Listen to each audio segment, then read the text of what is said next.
안녕하세요. 동양화 전공을 하고 있는 이민서라고 합니다. 동양화는 크게 두 가지로 나뉘는데요. 수묵화와 채색화입니다. 저는 수묵화를 오늘 수업을 하게 될 텐데요. 수묵화는 말 그대로 물에다가 이제 먹을 섞어서 그리는 그림입니다. 수묵화는 수묵담채라고 해서 물과 먹과 그리고 작은 이제 물감 종류를 섞어서 그림을 그리는 작업을 수묵화라고 합니다.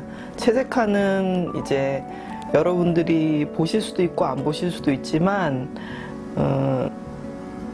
이게 동양화 맞아? 라고 할 정도로 이렇게 서양 미술과 비슷하게 채색을 전체로 하는 진채화라고도 합니다. 그래서 동양화는 수묵화와 진채화로 나누어져 있습니다.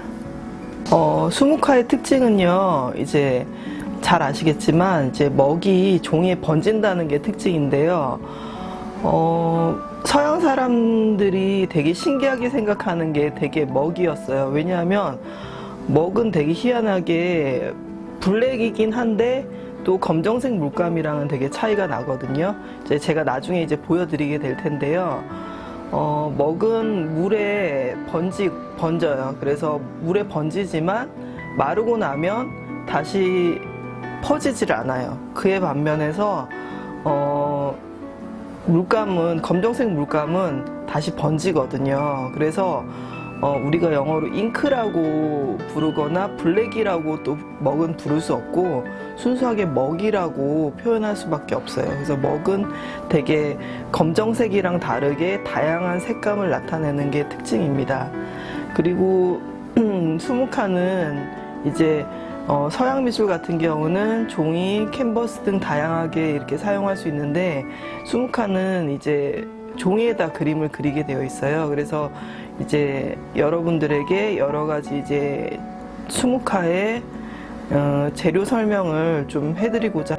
수묵화를 그릴 때는 4가지 중요한 도구가 있습니다. 그 4가지 도구 중에서 첫 번째가 이제 벼루입니다. 이제 벼루는 이제 중국에서 만들어졌고 주로 이제 당계석이라는 벼루를 주로 많이 쓰게 됩니다. 그리고 먹이 또 중요한데요. 먹은 이제 저는 이제 고매원이라는 먹을 쓰고 있습니다. 이거는 이제 먹이 너무 작아지면 이제 집게인데요. 먹이 작아지면 이렇게 좀 더 편하게 먹을 사용할 수 있는 이런 도구입니다. 그래서 벼루, 그 다음에 가장 중요한 것이 이제 종이겠죠. 네, 종이가 있습니다. 종이. 네, 종이는 종류가 굉장히 다양합니다. 여러분들이 사용할 수 있는 종이는 이제 뭐 화선지 이렇게 들어보셨을 텐데요. 화선지라고 불리는 거는 되게 일반적인 이런 것이고요. 종이에도 다 이름이 다 있거든요. 그래서 이제 화선지에는 화는 이제 그림을 그린다고 해서 그 다음에 선을 그린다고 해서 화선, 종이지에서 화선지라고 얘기를 하는데요. 화선지에는 이제 되게 한지 종류도 있고, 그 다음에 이제 중국지도 있고, 다양하게 이제 종이가 있는데 우리나라에서는 주로 이제 한지와 중국지를 많이 쓰게 됩니다. 한지 중에서 저는 이제 특히 순지라는 종이를 많이 쓰는데요. 이제 순지는 이제 먹을 여러 번 이렇게 겹쳐서 사용할 수 있는 장점이 있기 때문에 선생님 같은 경우는 이제 먹을 겹겹이 층층이 쌓이는 것을 좋아하기 때문에 순지라는 종이를 쓰고요. 아마 여러분들이 쓰는 종이는 옥당지라고 해서 기본적으로 이제 그림을 시작하는 친구들은 옥당지라는 종이를 쓰게 됩니다. 그리고 그 외에도 이제 아까 선생님이 수묵화 말고 동양화는 수묵화와 채색화가 있다고 했는데요. 채색을 쓸 때는 좀 두꺼운 종이가 있어요. 두꺼운 종이는 왜 종이가 두껍냐면 물을 여러 번 바르게 되면은 종이가 팽팽해지잖아요. 그렇기 때문에 찢어질 수 있기 때문에 종이의 두께가 좀 두꺼워야 되거든요. 그래서 장지라고 하는 좀 두꺼운 종이가 있습니다. 그래서 종이는 굉장히 여러 가지 종류가 많고요. 그리고 뭐 조금 흰색도 있고요. 그 다음에 이제 미색도 있고 이렇게 다양해서 이제 종이 가게 가서 종이를 주세요라고 얘기할 때는 종이의 종류와 이름을 이야기해야 됩니다. 그래서 우리가 금방 얘기했던 가장 중요한 벼루, 그 다음에 먹, 그 다음에 종이, 그 다음에 이제 그림을 그리려고 하면 가장 중요한 이제 붓이 필요합니다. 자, 붓의 종류를 좀 꺼내 볼게요. 자, 요렇게 생긴 붓은 이렇게 여기 끝이 요렇게 생기고 요렇게 생긴 붓은 서해붓이라고 하거든요. 이제 여러분들이 이제 서해붓하고 이제 동양화붓하고 좀 헷갈릴 수 있는데요. 서해붓은 이렇게 모가 잡혀 있으면서 이렇게 붓 길이가 긴 게 일반적으로 서해붓입니다. 그에 비해서 동양화붓은요, 이렇게 앞에 동그란 게 이렇게 처리가 되어 있지 않죠. 이렇게 된 것이 동양화붓입니다. 동양화붓들은 다 이렇게 되어 있습니다. 자, 동양화붓에는 또 종류가 두 가지인데요. 하나는 선붓이 있고 하나는 선붓이 이제 필붓이죠. 필붓이 있고 그 다음에 이제 채색붓이 있습니다. 그래서 이렇게 좀 길다란 이런 붓들이 선붓 또는 필붓이라고 얘기를 하고요. 이렇게 짤막짤막한 아이들은 채색을 할 수 있는 채색붓입니다. 그리고 필붓 중에서도 이렇게 생긴 좀 특이하게 생겼죠. 이거는 대나무를 하나하나 다 깎아서 만든 그 주필이라는 붓인데요. 이것은 이제 뭐 소나무의 가지나 이런 것들을 사용할 때 아니면 나무의 잎이나 이런 걸 사용할 때 사용하는 붓입니다. 이런 대나무 가지로 만든 대나무 가지를 촘촘히 잘라서 만든 죽필이라고 하는 것 외에도 나뭇가지를 직접 잘라서 산에서 이제 나뭇가지를 잘랐거든요. 숯검댕이 같죠? 이 나뭇가지를 잘라서 직접 이런 것들을 붓으로 사용하기도 합니다. 가지치기를 하거나 이럴 때 이런 붓으로 사용하기도 하고요. 그 다음에 이제 뭐 서양화든 동양화든 이제 그 다음에 뭐 아크릴 작업을 하든 이제 수채화 작업을 하든 이제 평평한 평붓이 필요해요. 왜냐하면 화면에 전체 이렇게 뭔가를 색칠하거나 바를 때 평평한 붓이 필요한데요. 동양화에서는 평붓도 약간 형태가 특이한 붓들이 있습니다. 이렇게 그냥 이제 악교라는 것을 발라서 처음에 평평하게 이렇게 색깔을 물을 칠해주는 이런 식의 단순한 평붓도 있고요. 그 다음 이거 보세요. 하나, 둘, 셋, 넷, 다섯, 여섯, 일곱, 여덟, 아홉, 열, 열하나, 열둘, 한 12개 정도의 붓을 붙여서 만든 이런 평붓도 있는데요. 왜냐하면 동양화에서는 선이 굉장히 중요하기 때문에 360도로 회전되는 이런 평붓도 있습니다. 그래서 이 평붓은 앞뒤로밖에 이렇게 움직이지 않잖아요. 움직이지 않지만 이거는 붓 하나 전체가 이렇게 다 돌릴 수 있게 만들어져 있기 때문에 이런 식의 평붓도 있습니다. 그리고 그림을 다 그리고 나면요, 여러분들이 아마 표고라는 걸 들어보셨을 텐데 서예나 이런 걸 보면 이제 빳빳하잖아요. 그래서 그림을 그렸는데 선생님 구겨졌는데 어떻게 해요? 라고 이렇게 얘기하시는데, 그럴 때는 이제 그림을 완전히 우리가 다 그렸다고 가정을 하면 그림을 그렸어요. 그럼 그림을 완전히 뒤집어요. 뒤집은 다음에 스프레이를 이용해서 뒤집은 그림에다가 분무기를 칠하고, 그 다음에 이제 이렇게 생긴 붓으로, 이거 아마 도배할 때 쓰는 붓을 봤었을 거예요. 그래서 이거로 평평하게 펴준 다음에 풀을 그 뒷면에다가 밀가루 풀로 풀을 발라줍니다. 발라준 다음에 배접지라는 종이를 가지고 종이를 하나 더 덧대주는 거죠. 이런 식의 그림이 그려져 있다면 이 그림을 뒤집어서 물을 뿌려서 편 다음에 여기에다 종이를 붙여서 여기에다 종이를 붙여서 이렇게 딱 해서 이렇게 붙이면 평평하게 펴지는 효과를 냅니다. 그런 다음에 이제 자기 도장을 찍어야 되겠죠. 자기가 다 했다는 사인을 동양화에선 낙관이라고 하거든요. 그래서 자기의 도장이 있다고 한다면 도장을 찍습니다. 도장을 찍는 것까지가 이제 완성입니다. 그래서 이것은 내가 그렸어요 라고 표시하는 도장을 찍어줍니다. 그러면 이제 재료 설명은 여기까지 하도록 하겠습니다.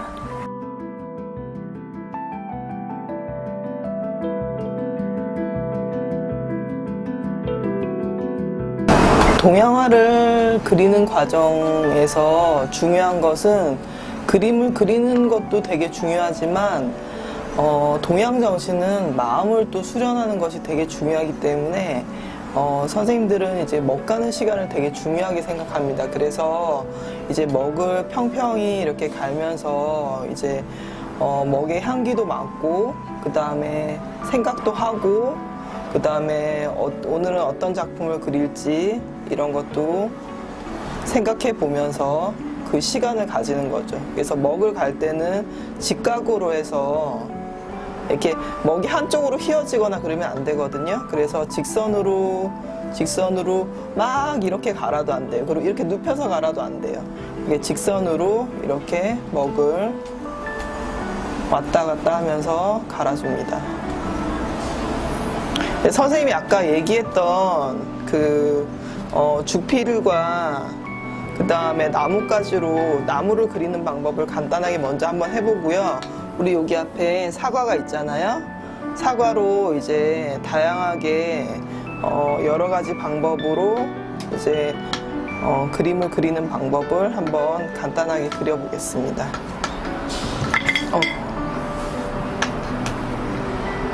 자, 여기 접시가 두 개 있죠. 왜 두 개 있냐면 동양화에서는 하나는 먹접시고요. 하나는 채색 접시라고 합니다. 그래서 먹접시에서 먹을 먼저 할 텐데, 자, 연한 색깔의 먹부터 시작해서 중간 색깔, 그 다음에 이제 진한 색깔까지 한 붓에 연한색, 중간색, 진한색이 한꺼번에 이렇게 묻힐 수 있도록 만들어줘야 됩니다.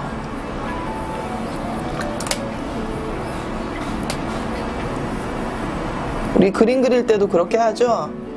연한색. 자, 이걸 단묵이라고 합니다. 단묵. 그 다음에 중간색, 중묵. 그 다음에 가장 진한 색, 녹묵이라고 합니다. 우리 선 연습할 때나 명암 연습할 때도 1단계, 2단계, 3단계 하듯이 동양화에서도 연한색, 중간색, 진한색 이런 색깔을 먹으로 낼 수 있어야 합니다. 그럼 나무가지는 매우 거치잖아요. 거칠은 표현을 할 때는 물기를 당연히 빼야 되겠죠. 물기를 빼서 좀 더 진한 색으로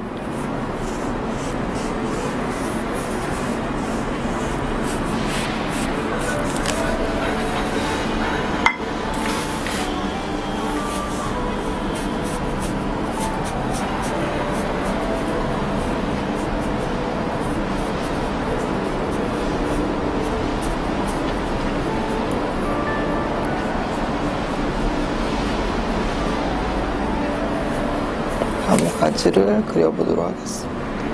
아까 요런 거로 나뭇가지로 그림을 그릴 수 있다고 했어요. 그래서 먹을 묻혀서 가지를 그릴 때 이렇게 그려줄 수 있겠죠.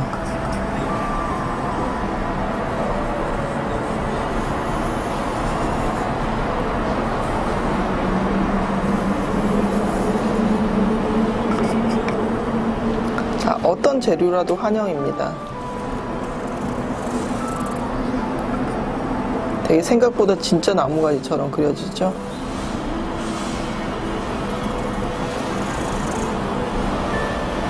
네, 아주 잘 그려집니다. 그리고 주필은 이렇게 뻣뻣한데요. 물에 닿기 시작하잖아요. 그냥 있으면 부러져요. 대나무는 뻣뻣해서 물에 닿지 않으면 다 부러져요. 근데 물에 닿기 시작하면 굉장히 부드러워져요. 자, 이러면 빗자루 같은 효과. 그쵸?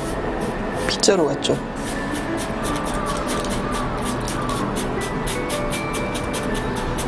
자, 붓이 마치 빗자루 같은 효과를 낼 수 있어요.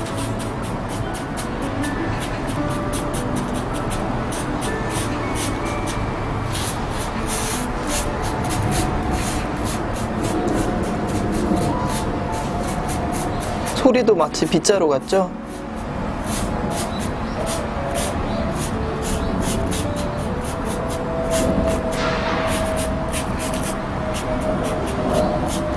이런 효과를 낼 수 있는 붓이 주필이라는 붓입니다. 자, 그럼 우리 앞에 있는 이제 사과를 한번 그려볼게요. 세 가지 방법이 있는데요. 그 첫 번째로 이제 아무것도 없이 그냥 그리는 방법을 백묘법이라고 합니다. 그래서 먹선만 가지고 그리는 방법을 아무것도 칠하지 않고 선으로만 그리는 방법을 백묘법이라고 하고요. 네, 백묘법으로 그림을 그리면 이렇게 돼요.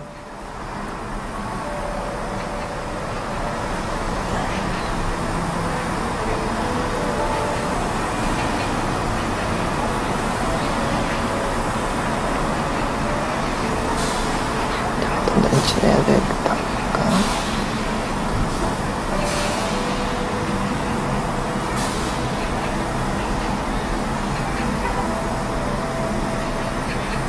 자, 끝이에요.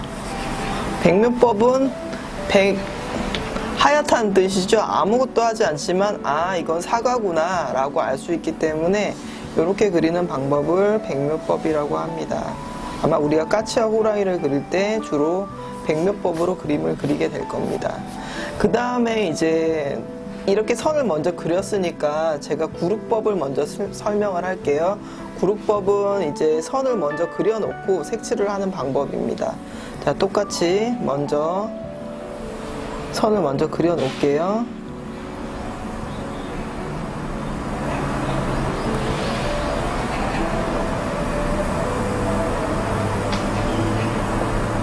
앞에 부분이니까 선생님 좀 진하게 하는 거고요.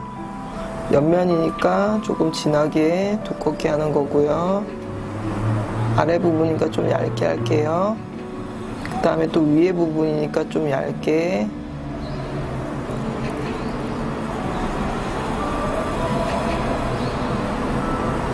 자, 이렇게 그림을 그리고요. 그 다음에 이제 색칠을 해줄 텐데요. 색칠 또는 채색이라고 하죠. 자, 여기 보니까 여기는 이제 밝으네요. 그쵸? 여기는 조금 더 진하고. 그래서 처음에 밝은 색부터, 그 다음에 중간에 중간색, 그 다음에 진한색, 진한색.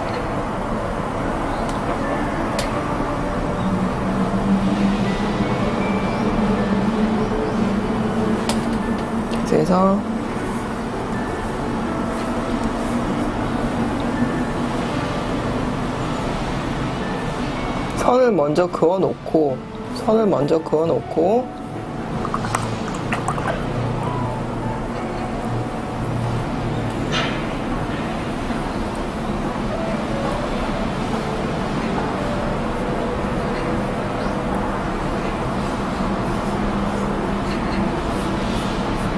선을 먼저 그어놓고 물감으로 칠하는 방법을 구룩법이라고 합니다.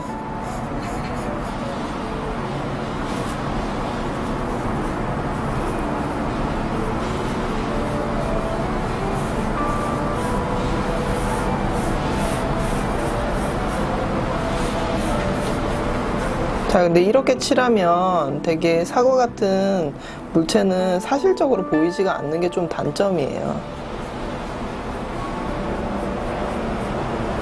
그래서 사과라든지 그 다음에 뭐 꽃이라든지 이런 걸 그릴 때는 몰골법이라는 법으로 훨씬 더 그림을 많이 그리게 돼요. 자, 그러면 이제 몰골법이라는 법으로 그림을 그려볼게요. 자, 몰골법은 선생님이 먼저 색깔부터 칠하고 나중에 선을 그리는 법이라고 얘기를 했어요. 그쵸? 자, 먼저 노란색을 밑에 묻혀볼게요. 자, 우리 수채화할 때도 이렇게 써보면 그라데이션이 되게 잘 납니다. 자, 노란색, 그 다음에 주홍색, 중간에 주황색, 그 다음에 제일 끝에 붓 끝에만 빨간색,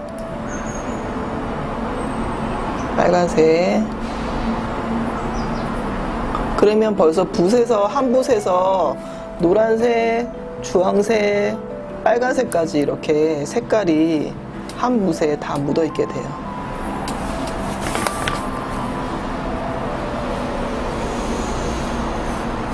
그렇죠?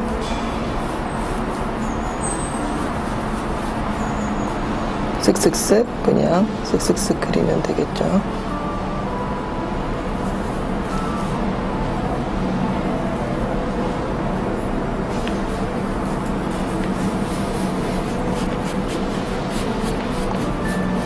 채색을 그냥 쓱쓱쓱 해줍니다.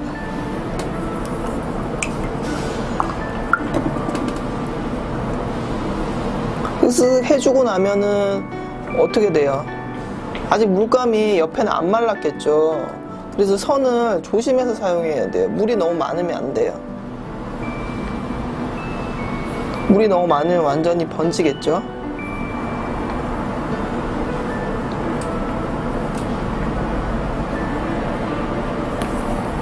그래서 여기 선생님 가운데 왜 비워놨겠어요? 이거 하려고.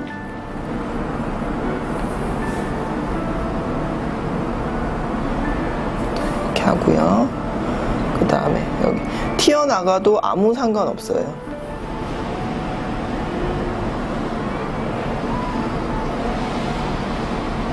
자, 어떻게 되나요?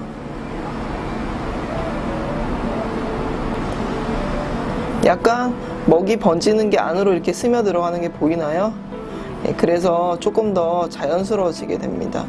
선을 먼저 그어 놓으면 딱딱해지기 때문에 색과 선이 이렇게 분리가 이렇게 완벽하게 되지만 몰골법처럼 하면 아직 젖어 있는 상태이기 때문에 먹과 색이 살짝씩 스며 들어가게 됩니다.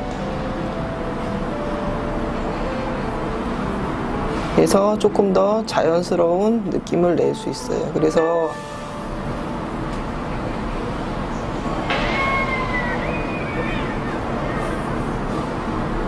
자연물을 그릴 때는 몰골법이라는 법칙을 많이 사용하게 됩니다. 자, 간단하게 사과를 한번 그려봤습니다. 우리 토요일날 까치와 호랑이를 그리면서 조금 더 재미있는 그림을 그려보도록 합시다.